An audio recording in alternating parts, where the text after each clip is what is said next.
Solve the equation 4x squared plus x minus 7 equals 0. Give your answer to 2 decimal places. So again, the hint that it's to 2 decimal places means that we're using the quadratic formula. So I need to write out the quadratic formula first.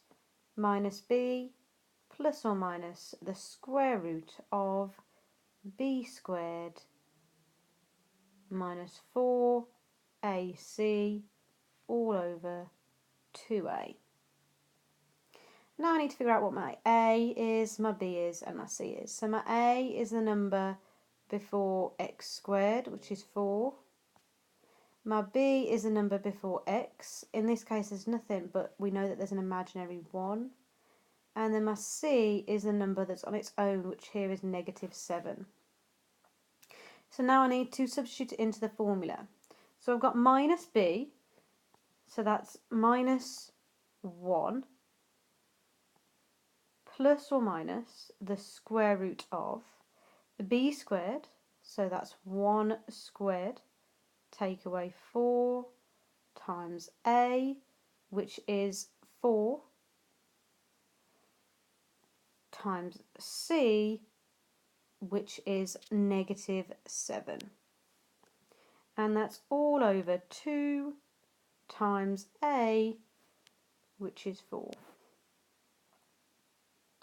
So if I start working that out, I've got minus 1 plus or minus the square root of 1 squared is just 1.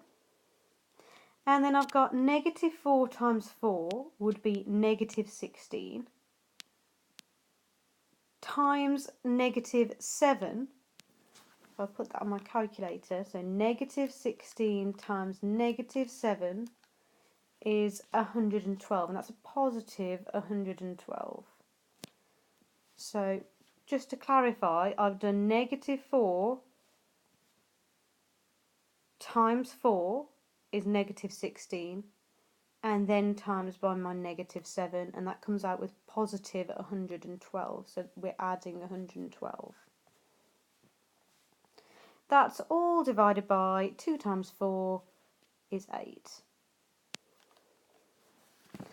So I'm going to go over here. So that's minus 1 plus or minus the square root of 1 plus 112 is 113 all over 8.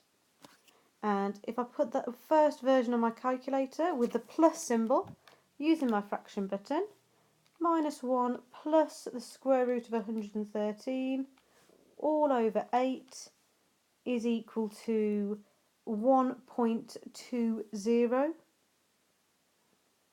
to 2 decimal places.